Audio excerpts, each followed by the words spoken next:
নমস্কার, শান্তনু হাজরা বলছি। কাকে দিয়েছে রাজার পাট? অর্থাৎ চাষা ততক্ষণই ভালো যতক্ষণ সে মুখটা বুঝে থাকে।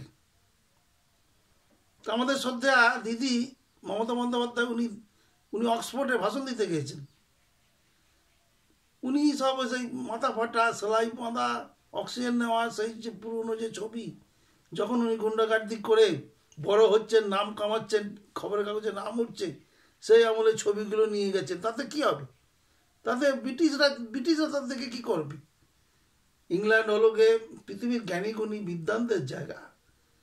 আজকে ইংল্যান্ড হয়তো একটু সামরিক শক্তিতে পিছিয়ে আছে ভারতের চেয়ে, তা সেটা নিয়েও তো দিদি কটাক্ষ করে ফেলেছেন।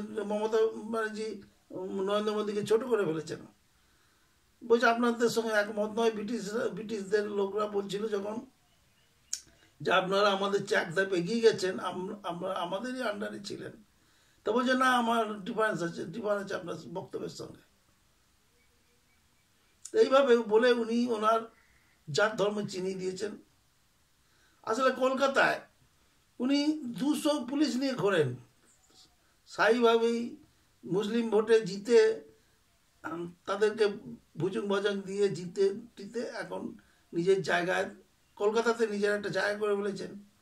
এবং সেই মায়াবতীর মতো বা জয়ললিতার মতো নিজেকে স্বামী বিবেকানন্দ বা চেগুয়ে ভরা ভাবছেন যে ওনার জীবনী পড়াতে হবে, ওনার জীবনী দেখাতে হবে। এবং উনি ভগিনী নিবেদিতার জায়গাটি পেয়ে যাবেন, এরকম একটা মানসিকতা নিয়ে উনি ওই অক্সফোর্ডে যাত্রা করেছেন। ওখানে মানুষ তাকে গোয়ায় চলে যাও বলেছে। ওখানে বলেছেন যে মানুষ বলেছে যে আপনি অভয়াকে খুন করেছেন।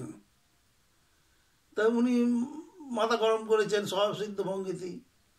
এবং ওনার কাছে আগাম খবর ছিল যেসব হবে, তা সত্ত্বেও নিয়ে গেছেন। এত ওনার উদ্ধত যে ওখানে গিয়ে একটু এই নড়বড়ে ইংরেজি নিয়ে ওইভাবে বলা, ওইভাবে বেইজ্জত হওয়া আমাদের তো ভালো লাগেনি।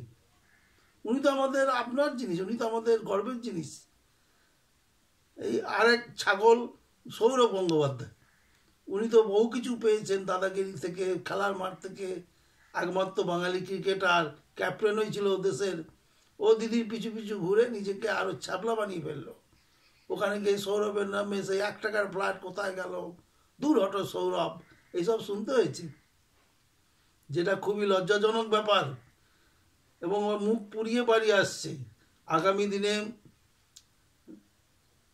এই ধরনের প্রতিষ্ঠানগুলো দিদিকে আর ডাকবে কিনা সন্দেহ। এবং ভারত সরকারের কাছে দাবি উঠেছে যে দিদির পাসপোর্ট বাজেয়াপ্ত করা হোক, যাতে বাইরে গিয়ে ভারতের মুখকে কালি না লাগায়। আমি ক্ষুদ্র মানুষ, আমার আর বেশি কিছু বলার নেই। দেখা যাবে মেন স্ট্রিম মিডিয়া কিছু কিছু বলবে, সবটা না বলেও কিছু কিছু বলবে, দেখে নেবেন।